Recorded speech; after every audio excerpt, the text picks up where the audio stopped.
Kami akan mempresentasikan Pre-Processing and Exploratory Data Analysis atau ADA dari kelompok 7 dengan dataset video game cells dengan saya Mega Agustina Siombing 165. Dan saya Ataya Hafid dengan NRP 173. Dengan saya Atala Hilman Hilaska dengan NRP 145. Saya Marija Darativa dengan NRP terakhir 121. Oke, baik. Berikut akan kami presentasikan dari proses kerja kami.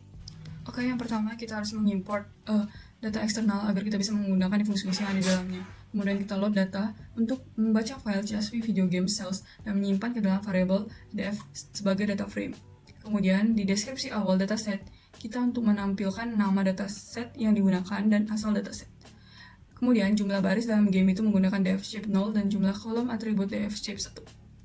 Untuk menampilkan tipe data setiap atribut, itu kita menunjukkan tipe data dari setiap kolom itu menggunakan df.type. Tipe data penting untuk menentukan kita mengolah data. Kemudian ada tabel ringkasan awal di mana df info menampilkan jumlah total baris, jumlah kolom, tipe data, tiap kolom, dan jumlah data non-null.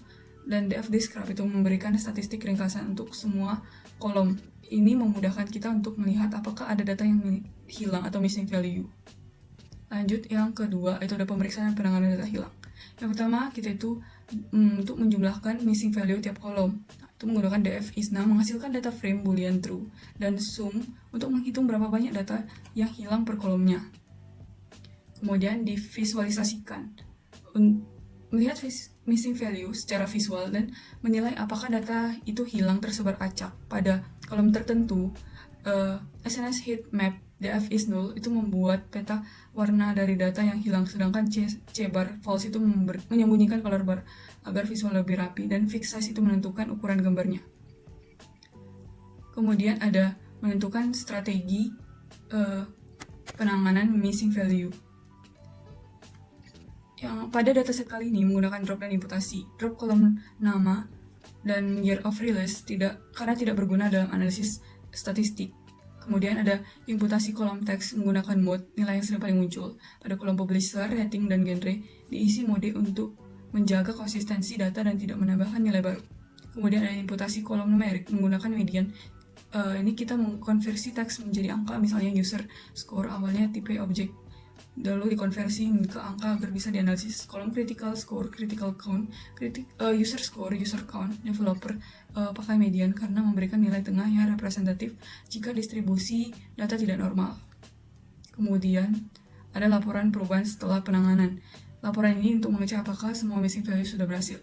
Hasilnya semua nol, artinya dataset sudah bersih dan siap dianalisis.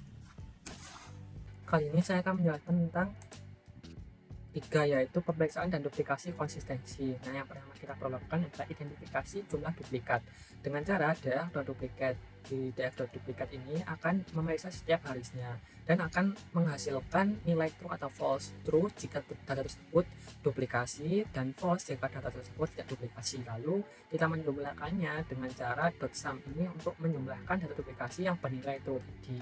Nah, setelah kita tahu bahwa data duplikasi tersebut ada, yaitu 607, maka kita perlu menghapusnya. Kenapa sih perlu dihapus? Karena data duplikat dapat menyebabkan bias pada analisis database, dan ketika data yang sama muncul berulang kali, algoritma akan memberikan beban yang lebih besar pada data tersebut sehingga menghasilkan analisis yang tidak akurat dan model yang tidak dapat diandalkan.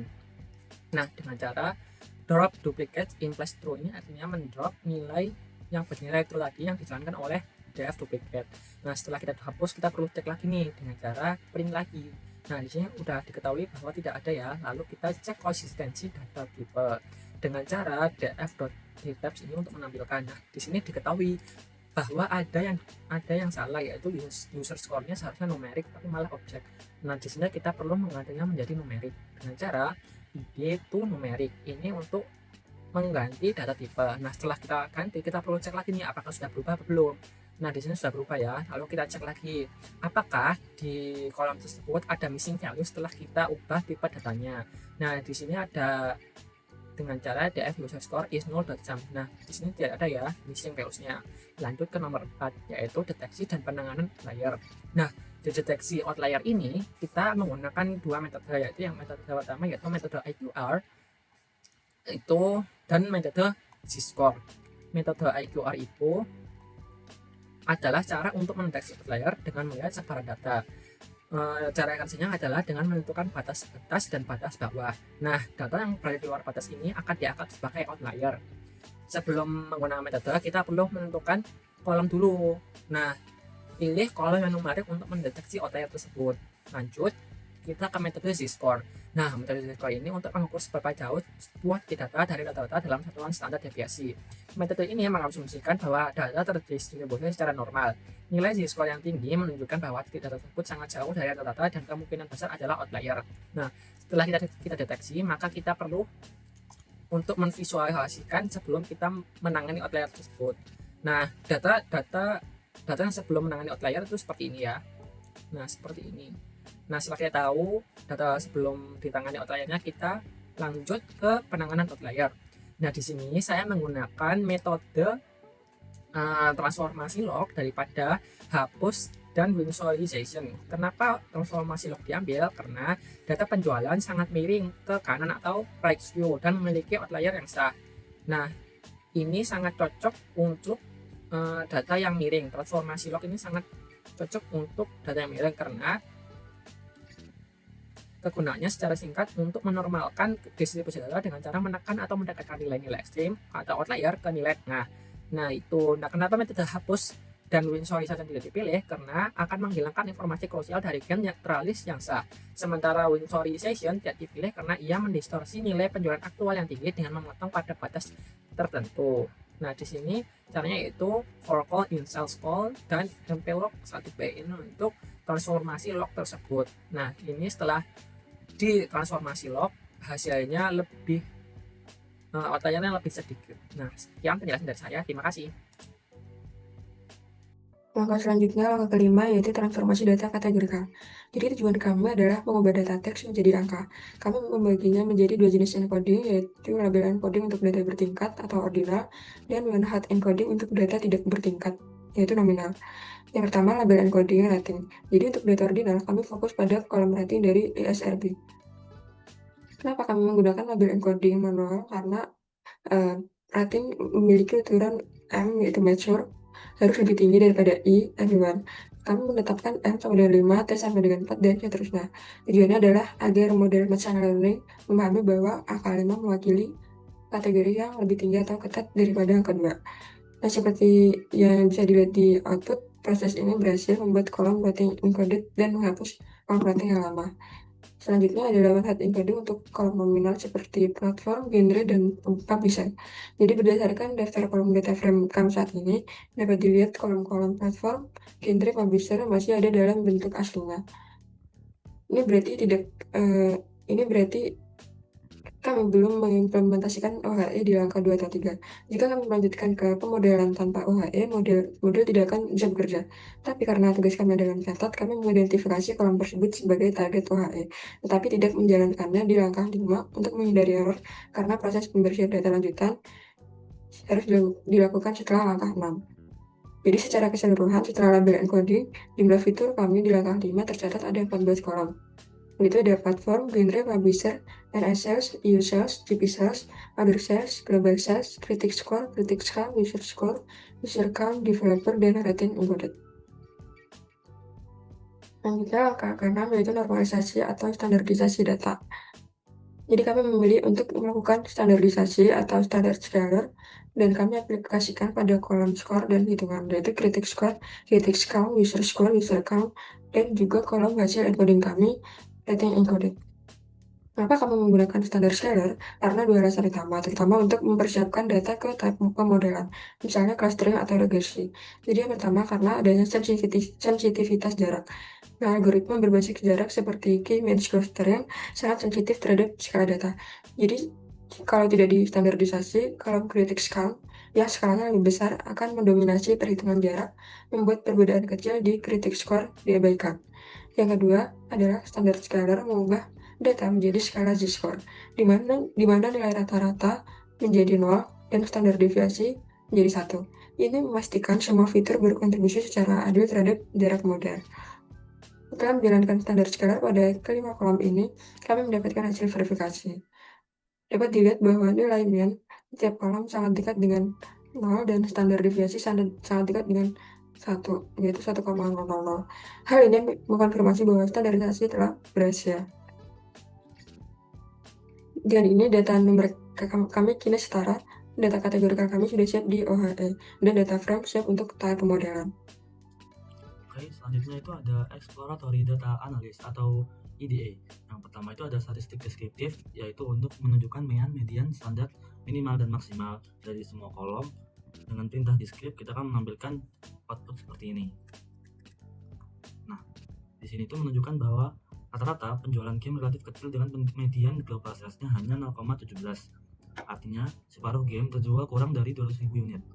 Untuk aspek penilaian sendiri, itu mendapatkan skor dengan rata-rata adalah 69 dengan mediannya 71, yang berarti sebagian besar game mendapatkan review cukup baik.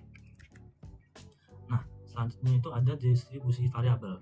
Yang pertama itu ada distribusi genre. Di sini kita menggunakan bar chart karena data termasuk kategorikal dan hasilnya menunjukkan bahwa action, sport, dan miss itu tuh menjadi genre yang paling banyak diproduksi. Nah, lalu ada variabel distribusi global sales. Nah, di sini kita menggunakan histogram dan density plot karena berupa data numerik kontinu. Distribusinya itu sangat miring ke kanan. Nah, di sini tersebut menandakan mayoritas game hanya terjual sedikit dan hanya segelintir yang menjadi blockbusternya. Nah, untuk critic score dan user score itu sendiri, itu kita menggunakan histogram.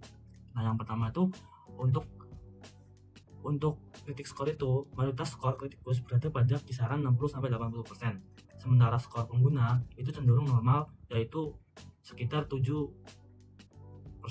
Hal ini mengindikasikan bahwa baik kritikus maupun pemain cenderung memberikan penilaian cukup positif terhadap sebagian besar game. Nah, selanjutnya itu ada korelasi antar variabel. Di sini kita menggunakan heatmap. Nah, heatmap di sini itu menunjukkan bahwa global sales memiliki korelasi yang sangat kuat dengan NA sales dengan nilai 0,94 dan EU sales yang bernilai 0,90, yang berarti pasar Amerika Utara dan Eropa adalah kontributor utama penjualan global. Sementara itu, JP sales memiliki korelasi yang lebih lemah, menunjukkan bahwa pasar Jepang memiliki karakteristik berbeda dibandingkan pasar global yang lainnya. Nah, selanjutnya itu ada insight awal. Nah, untuk insight awal sendiri kita membuat 3 insight awal. Nah, yang pertama itu ada menunjukkan genre terlaris berdasarkan total global sales. Nah, di sini tuh mengenai genre game berdasarkan analis jumlah game yang diproduksi per kategori, terlihat bahwa genre action, sport, dan shooter mendominasi pasar. Hal ini menunjukkan bahwa industri game cenderung berfokus pada genre yang memiliki tingkat popularitas tinggi di kalangan pemain, seperti action dan sport misalnya, menawarkan gameplay yang kompetitif dan menantang. Nah, selanjutnya itu yang kedua ada menampilkan platform dengan total penjualan tertinggi atau terbanyak. Nah, di sini kita berfokus pada platform game dengan total penjualan tertinggi. Nah, berdasarkan hasil analis, terlihat bahwa PS2 atau PlayStation 2 menempati posisi teratas. Dan yang kedua adalah Xbox 360. Nah, di situ selanjutnya yang ketiga ada PlayStation 3 atau PS3. Hal ini menunjukkan dominasi kuat dari konsol generasi ke-6 dan ke-7 yang menjadi pilar utama industri game di era 2000-an hingga awal 2010-an. Nah, konsol-konsol tersebut berhasil menarik basis pemain yang sangat besar berkat dukungan ekosistem game yang luas. Nah, selanjutnya itu yang ketiga atau yang terakhir itu ada menampilkan publisher dengan total penjualan global tertinggi.